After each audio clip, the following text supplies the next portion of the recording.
Ladies and gentlemen, I would like to start with a quotation. I'm afraid of big words, but during the Mass, the idea came to my mind how beautiful it would be a Europe, a humanity without borders that are sometimes insurmountable, a humanity where, in the words of St. Paul, there would be neither Greek nor Jew, but only Christians.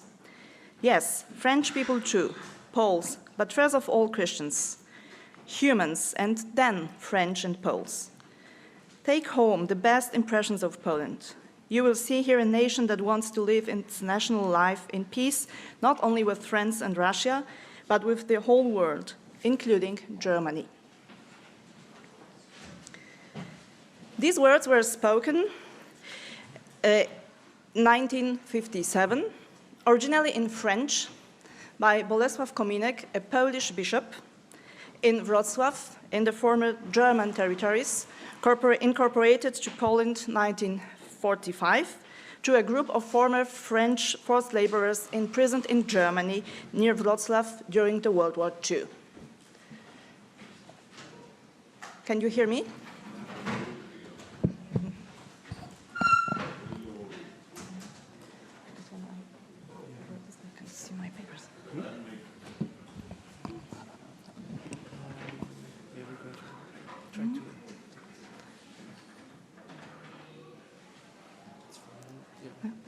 It's better now? No?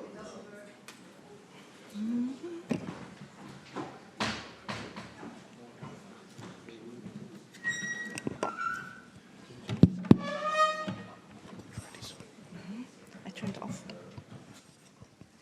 It's better now.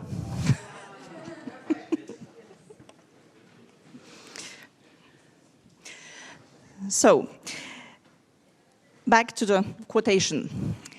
Those words were spoken also 4 years before the construction of the Berlin Wall, when Europe was just on the way to sealing the division into two opposing blocks.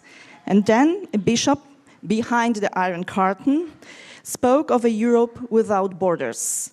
In that time, such a statement about a Europe that encompasses both the East and the West should not have sounded obvious to Kominek's French audience. Of course, within the Catholic Church in France and other Western countries, the European East was not exclusively associated with communism. There were also some attention to the Church in Hungary, Poland, and other Eastern European countries being target of repression by the communist regimes. Nevertheless, at that time, this part of Europe was not necessarily included in the idea of the continent growing together. And what about us today, in our minds? Is Europe united?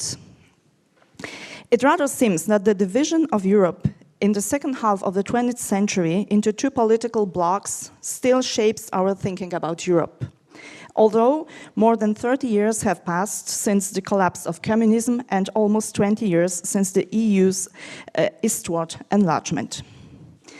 The division is often regarded as a factor that also determined the life of the Church, at least in Eastern Europe. Thinking of Europe divided into two blocks can also be found within church historical research. On the one hand, this results in the fact that the history of the Church in Western and Eastern Europe is sometimes seen as two parallel processes.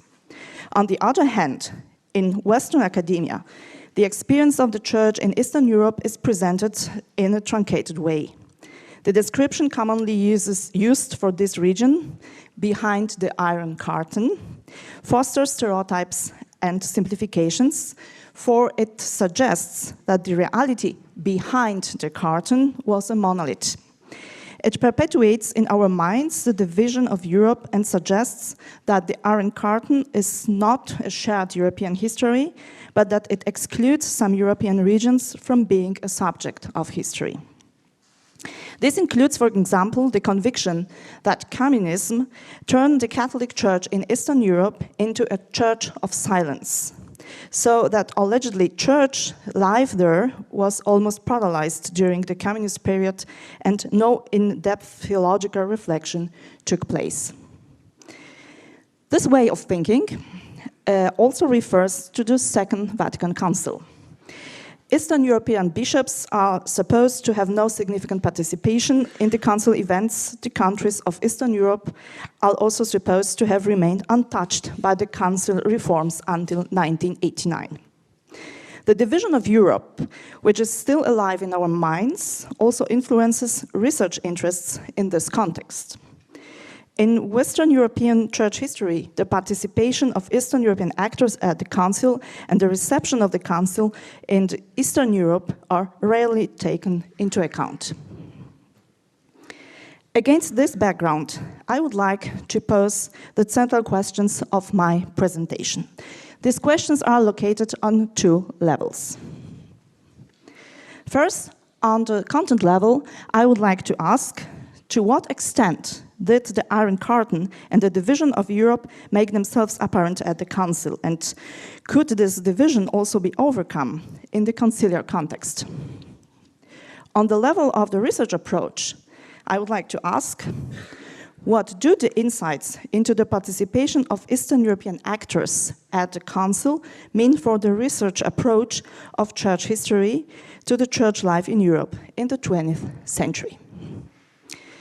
Now I'm starting with the content level, and as my first point, I would like to address briefly the participation from Eastern Europe at the Council. So, who went to the Council from the Eastern European countries? Bishops, of course, periti, one auditor, journalists, and state security service officers. The travel permits of the church representatives were decided by the state's authorities, which was an instrument of control of their participation in the Council and their international contacts. Thus, the Eastern European participation in the Council was not particularly numerous. Poland, the largest Catholic country in Eastern Europe, was the most represented one. 61 Polish bishops took part in the Council. It was more than 90% of the entire Polish episcopate. It sounds a lot, but only 10 of them were allowed to be present at all 4 sessions of the Council, allowed by the state authorities. More numerous participation was prevented by the communists. However, the situation of Poland was still not that difficult, or the participation not that limited by the authorities as in the case of other countries under communist rule. For comparison, the French were represented by about 120 bishops, the Germans by about 60. All bishops and apostolic administrators from East Germany were able to attend the council and were integrated into the regular meetings of the German-speaking council fathers. In the following, I would like to focus on the case study of Poland as an example of an Eastern European Council participation.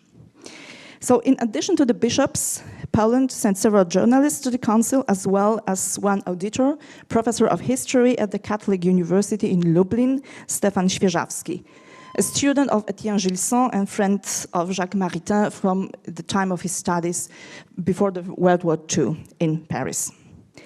The bishops from the Western European countries brought to the council a whole range of theological advisors. Especially the theologians coming from Belgium, France, and Germany shaped the council documents. Such theological resources were neither available to the Polish bishops nor to any bishops from Eastern Europe, partly because of the suppression of theology from the academia in the communist countries. The theological educational institution had shrunk almost entirely to priest seminaries. Degrees were not recognized by the state. Theological work focused therefore on the development of pastoral means and foundations of personal spirituality that corresponded with ongoing needs and hardships of the faithful in a programmatically atheistic state system. In this situation, there was a little room for the development of original theological concepts.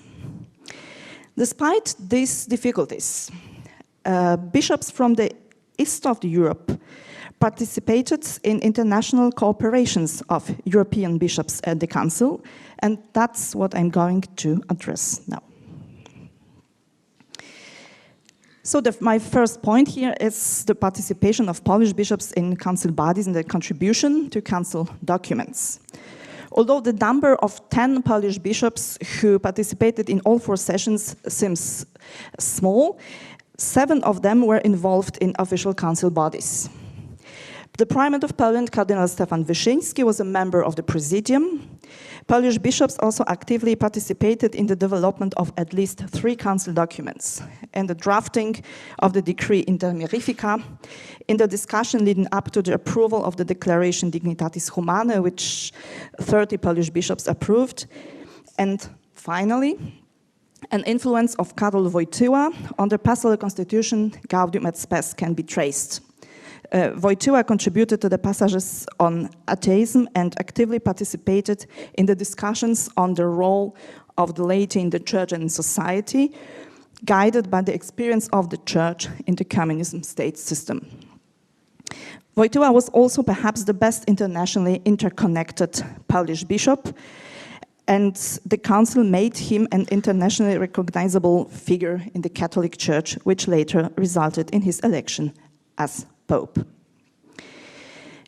In the cooperation of European bishops at the Council across the Iron Curtain, initiatives were also rooted that had an impact beyond the direct context of the Council. And I would like to mention 2 examples here. The first example is the idea of a body that would enable European bishops to communicate and exchange on the international level on a regular basis.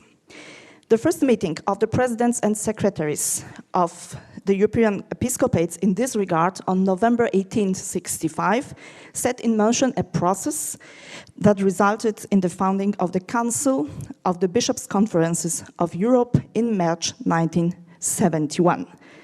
I will use for this the abbreviation CCEE. So, from Eastern Europe, representatives of the Polish episcopate were involved in this process from the beginning. The unification of Eastern and Western Europe at the ecclesial level was programmatic for CCEE, which was already expressed in the composition of its first presidium. Archbishop Roger Etchegaray from France was elected president, and the 2 vice presidents were Bishop Jean-Baptiste Musti from Belgium and Archbishop Bolesław Kominek from Poland, same one I quoted at the beginning. An important role in the foundation of the CCEE played the symposia of the European bishops. The first 2 symposia took place before CCEE was established, but they continued afterwards. Here, too, the unifying role of this initiative between East and West was already visible at the level of the Symposia Organizing Committee. This committee, also called the Committee of 6, consisted of bishops from England, Spain, West Germany, Poland, Italy, and France. The committee met for the first time during the Council. On the slide, you can see a photo of the Symposium of European Bishops in Chur in Switzerland, 1969. After this symposium, Kominek wrote an extensive note which mainly referred to the discussed contents of the symposium. At the beginning, however, he briefly described the atmosphere of this meeting, and I would like to present this passage. The atmosphere was remarkably fraternal, joyful, and serene. Everyone was on equal footing. There was extraordinarily mutual cordiality.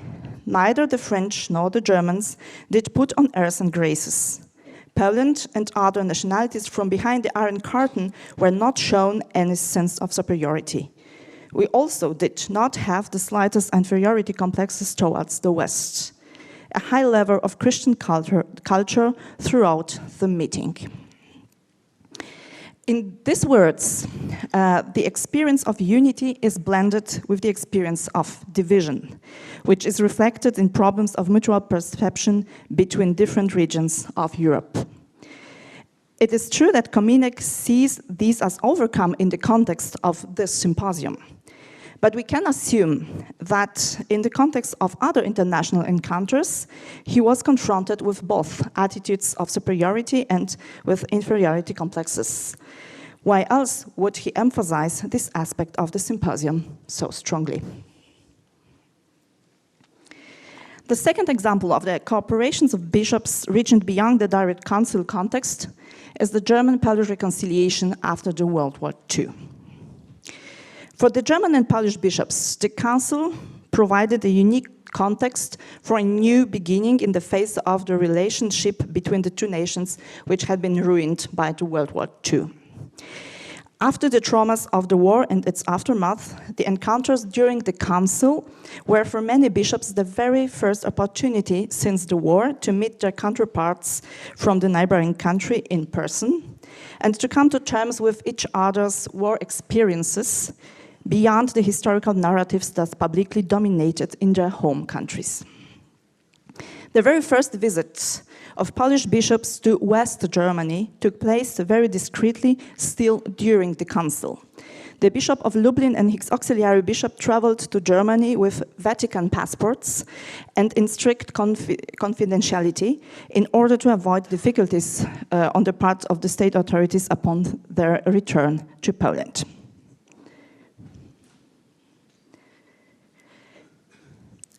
The encounter of German and Polish bishops at the council resulted in a remarkable exchange of letters during the last session. First, on November 18, 1965, the Polish bishops addressed their German counterparts with a letter of reconciliation. The author of this letter was, again, Bolesław Kominek. The final part of the letter contained a phrase which was revolutionary for the state of German-Polish relations at that time. We grant forgiveness and ask forgiveness. On the slide behind me, you can see the front page of this letter, 18 pages long. The pages with the signatures of bishops and this crucial phrase, wir gewähren Vergebung und bitten Vergebung. The German answer followed on December 5th.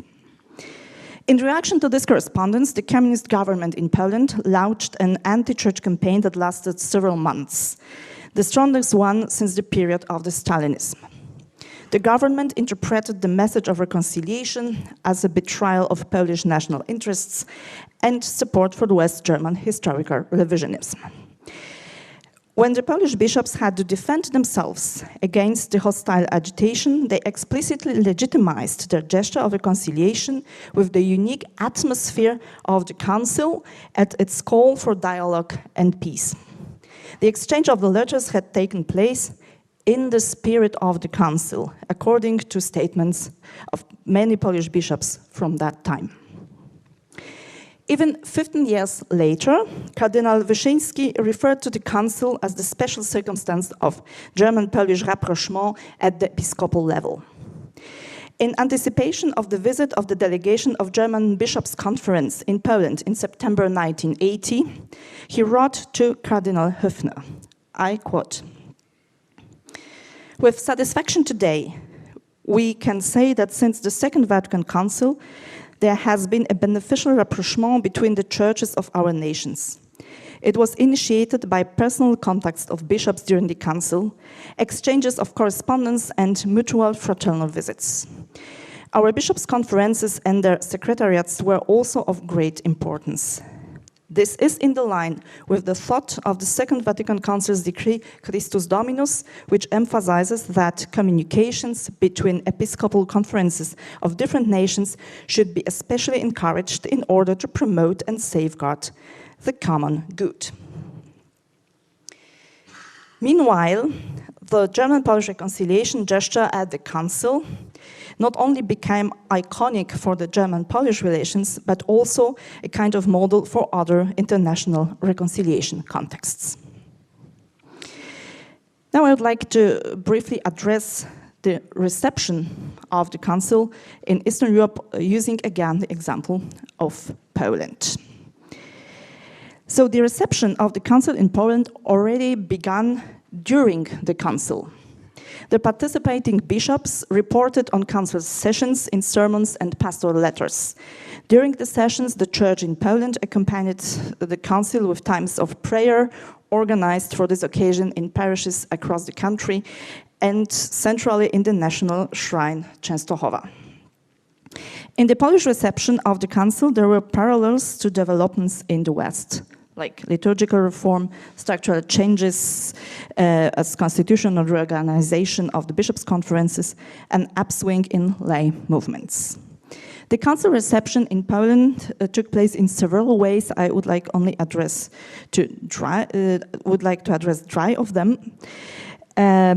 three of them, excuse me. The first way was the translation of the council documents. But the publication of the council documents in Polish version took place first in 1967 in Paris. Only in 1968 it was printed in Poland. However, the government printing permission limited the circulation to 10,000 copies, which was even less than the total number of priests in Poland at that time. The second important way of reception of the council were several diocesan synods, still before 1989. The first one took place in the Diocese of Włocławek in 1967. The third way of reception was the popularization of the conciliar teaching among the faithful through publications that described the bishop's impressions of the council, the essential elements of council's theology, finally indications for the implementation in the Polish context. Given the state restrictions on the printing of conciliar documents in the first decade after the council, these publications represented an important means of communicating knowledge about the council. The Catholic press, in which lay people were strongly engaged, also participated in this popularization. Now I would like to conclude this content level. So the Iron Curtain certainly was noticeable at the council.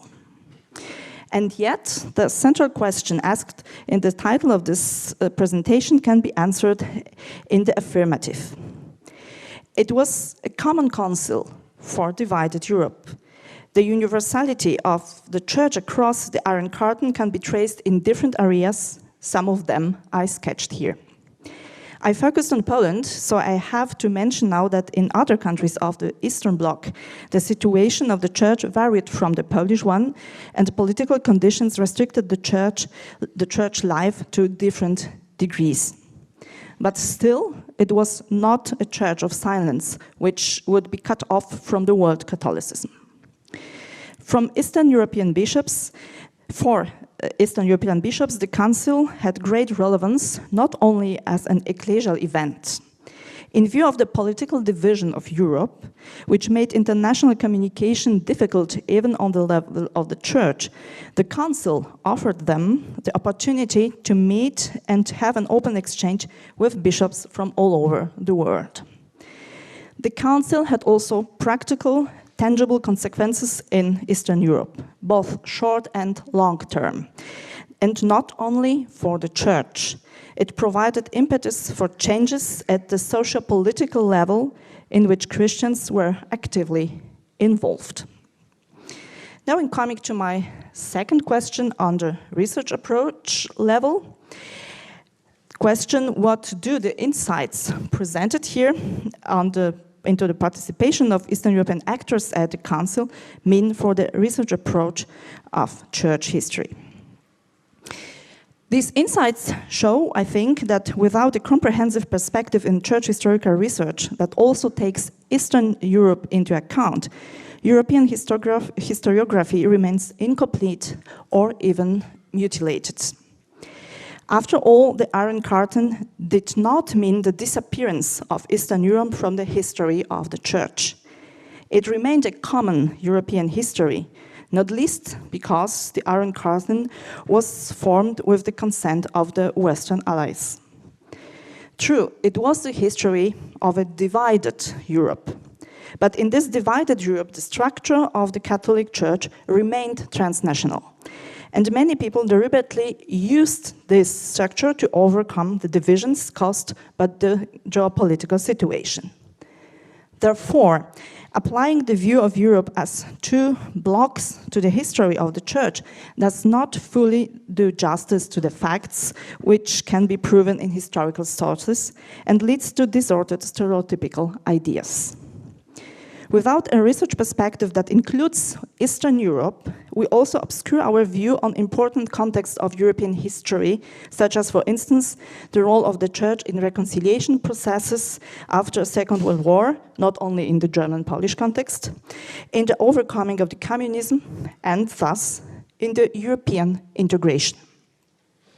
Certainly, a research approach that integrates both Western and Eastern European perspectives presents different challenges, starting with the language skills one must bring to conduct such research. However, discovering the church history of Eastern Europe while being located at Western European academic institutions is possible, and it was still possible even in the times of the Iron Curtain. So let me mention here one example. This example comes from here, from Leuven. In the Center for the Study of the Second Vatican Council at this university, the archive of Jan Grotas is preserved. He was a journalist, a close observer of the council, and became later professor of pastoral theology at this faculty. His archive records the extensive contacts he maintained since the 60s with prominent representatives of Catholicism in Eastern Europe, especially in Poland, men and women, primarily lay people, activists and journalists. You can see the names of some of them on the boxes on the slide. These contacts of Grotas are evidence that the Iron Curtain did not prevent the flow of information in an absolute and insurmountable way. Grotas' archive contains dozens of publications and press clippings from 5 decades in various Western European languages about the church life in Eastern Europe, as well as texts, for instance, by Polish authors published in French and Dutch, in journals like Esprit, La Documentation Catholique, Demande, Cultuurleven, Tijdschrift voor Theologie, and others.